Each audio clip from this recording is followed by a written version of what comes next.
अस्सलाम वालेकुम, मेरा नाम है मिशा एंड वेलकम बैक टू तारीखी टेल्स। हम वापस आते हैं अपनी कहानी की उस ओरिजिनल क्रिकेट सेलिब्रिटी की जो कि बिलीव इट और नॉट एक देसी आदमी था among the entire world. He was like an international celebrity. ठीक है, एक और इंटरेस्टिंग फैक्ट, वो एक शहजादा था। मैंने इसकी सारी लाइफ की अर्ली लाइफ की इंटरेस्टिंग डिटेल्स और किस तरह वो एक किसान के बेटे से एक शहजादा बनता है और उसे किस तरह उसकी गद्दी वापस छीन ली जाती है, ये सारा कुछ अपनी पिछली वीडियो के अंदर बताया है और आप वो जाके देख सकते हैं। मैं उसको यहाँ लिंक कर देती हूँ। और आज ये वीडियो हम वहाँ से पिकअप करेंगे जब ये बच्चा सन 1888 में अब जा रहा है कैम्ब्रिज अपनी फर्दर एजुकेशन के लिए। इस पॉइंट पे ना तो ये शहजादा रहा है और ना ही इसके पास खासे कोई पैसे हैं या एसेट्स, बट ये लायक है और ये एक बहुत काबिल क्रिकेटर। अब इंग्लैंड पहुंचने के कुछ देर बाद तक वो वहाँ रह के तैयारी करता रहता है अपने एडमिशन की ट्रिनिटी कॉलेज कैम्ब्रिज के लिए। अब कुछ लोगों का कहना है कि जब रांझी पहली दफ़ा जाता है इंग्लैंड, और रांझी जो कि बेसिकली रंजीत सिंह जी है, जब वो जाता है इंग्लैंड, शुरू शुरू में उसका रुझान ज़्यादा होता है टुवर्ड्स लॉन टेनिस, क्योंकि वो उसका भी एक बहुत अच्छा प्लेयर होता है। लेकिन जब वो इंग्लिश टीम को खेलते देखता है टेस्ट मैचेस, उसके बाद उसका ध्यान जाता है क्रिकेट की तरफ और ये सोच लेता है कि अब मैंने इसी में कुछ करके दिखाना है। अब कैम्ब्रिज जाके भी इसको काफ़ी मुश्किलात का सामना करना पड़ता है, क्योंकि ज़ाहिरी बात है कि वहाँ पे इंडियंस का उस वक्त कैम्ब्रिज में पढ़ना कोई नॉर्मल बात नहीं थी। वहाँ अंग्रेज़ ही अंग्रेज़ थे, क्लाइमेट फ़र्क था, लोग फ़र्क थे, और साथ ही साथ हमें याद रखना है कि उस वक्त इंडिया अंग्रेज़ों की हुक्मरानी के अंदर आता था और रेसिज्म एक बहुत रियल चीज़ थी जो कि हर वक्त इसका सामना करना पड़ता था लोगों को। तो रांची को भी इंग्लैंड जाके काफ़ी ऐसी बातें और ताने और चीज़ें सहनी पड़ी, इनका सामना करना काफ़ी मुश्किल होता होगा। लेकिन कहा जाता है कि इसकी नेचर कुछ ऐसी थी कि ये बहुत ही ज़्यादा मेहनती और बहुत फोकस था। इसने सोचा कि बस ठीक है, मैं अपनी पढ़ाई और अपने स्पोर्ट पे फोकस करूँगा, बाकी सब देखा जाएगा। लेकिन 1892 का जब समर आता है, उसके अंदर रांझी की बैटिंग जो है वो खसूसी लोगों को नज़र आना शुरू होती है और लोग अप्रिशिएट करना शुरू करते हैं उसको। एक कहानी है रांझी के बारे में जिसमें कहा जाता है कि उसके क्रिकेटिंग डेज जो कि कैम्ब्रिज में थे, उनके दौरान वो डिफरेंट ग्राउंड्स थे जहाँ पे डिफरेंट टीम्स क्रिकेट खेल रही होती थी।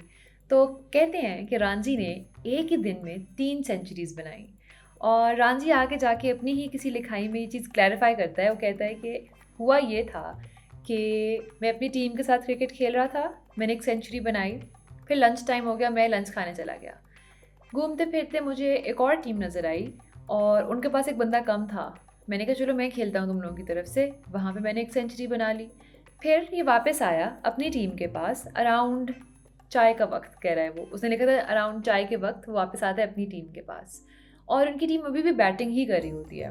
तो वो फिर निकल जाता है घूमने फिरने।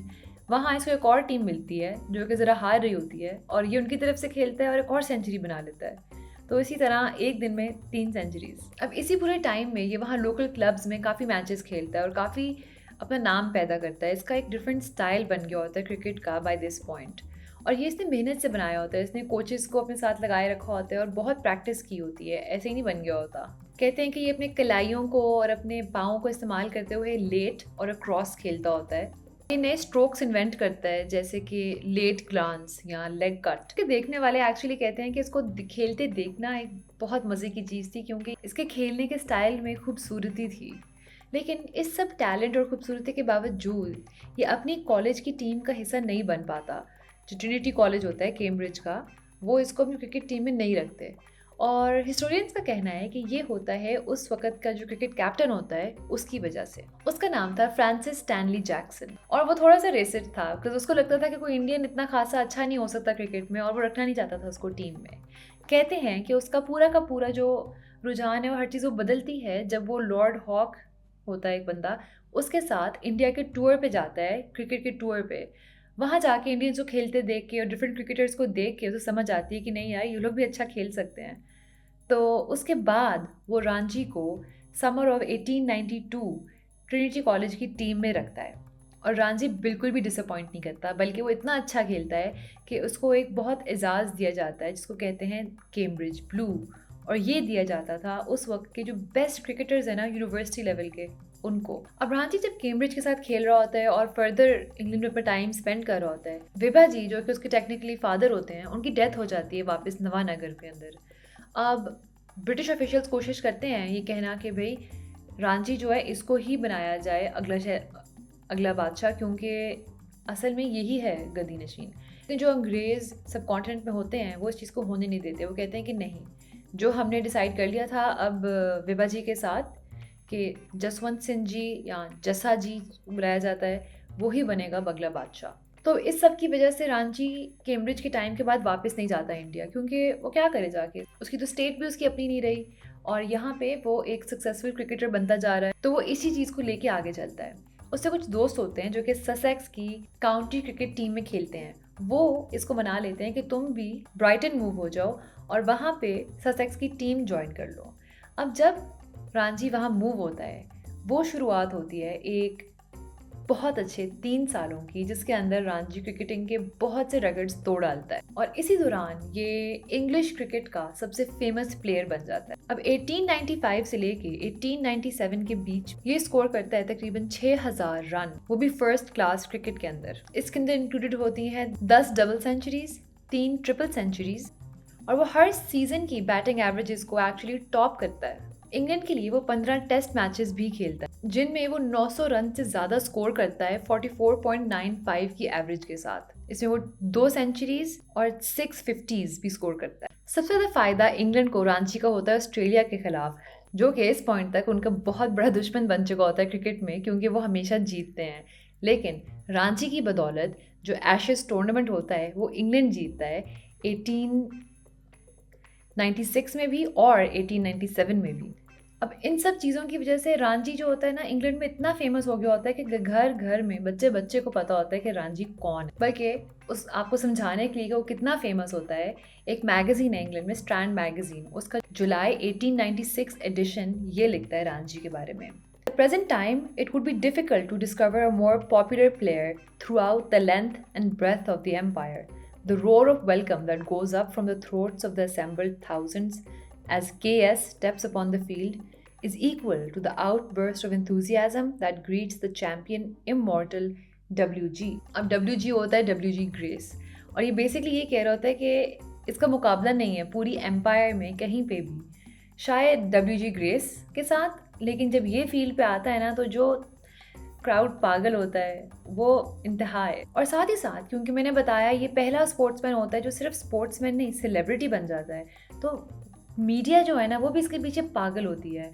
प्रेस बार बार इंटरव्यू लेनी चाह रही होती है उस प्रिंस की जो कि क्रिकेटिंग में इतना अच्छा है। साथ ही साथ मीडिया इसको फॉलो अराउंड करता है, रिपोर्टर्स जानना चाहते हैं हर चीज़, ये क्या कर रहा है, कहाँ जा रहा है।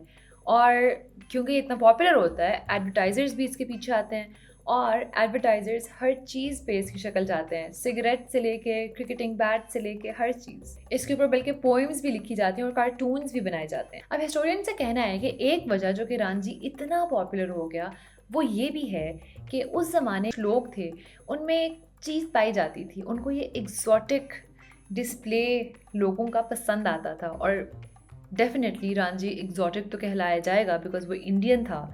और इस चीज़ को प्रूव करने के लिए ये भी है कि काफ़ी ज़्यादा लिबरल ब्रिटिश लोगों की भी राइटिंग्स हैं जिसमें वो ये कहते हैं उस टाइम में कि देखो हमारी एम्पायर कितनी कॉस्मोपॉलिटन है, मतलब कितनी डाइवर्स। अब जहाँ रांझी की प्रेजेंस क्रिकेटिंग वर्ल्ड में इतनी शोहरत का बायस भी बनती है, साथ ही साथ कुछ लोग सवाल भी उठाते हैं रांझी के ऊपर, क्योंकि ये एक कॉम्प्लिकेटेड कैरेक्टर है। ये एक महाराजा भी बन सकता है, ये एक नॉर्मल बंदा भी बन सकता है ये इंडियन, खेलता ये इंग्लैंड की तरफ से है। तो काफ़ी लोग इंग्लैंड में ये भी कहते हैं कि क्या ये सही भी है, हमें इसे खेलने देना चाहिए था इंग्लैंड की तरफ से कि नहीं, क्योंकि ये पहला इंडियन होता है जो इंग्लिश टीम में खेलता है। और कुछ लोगों में तो एक किस्म का डर पड़ जाता है क्योंकि उसी टाइम और भी new talented Indian cricket players की ना रूमर्स बहुत फैल रहे होते हैं। तो अब कुछ आर्टिकल्स वहाँ ऐसे भी निकलते हैं जो कहते हैं कि हमारे ग्रेस और स्टॉटर्ड सारे कहाँ चले जाएंगे अगर हमारी पूरी की पूरी क्रिकेट फील्ड इन इंडियंस ने ही टेक ओवर कर लेनी है। ये इंडियंस तो 16-16 घंटे दिन में खेलते हैं बैट बॉल, तो उनका डर सा फैला होता है।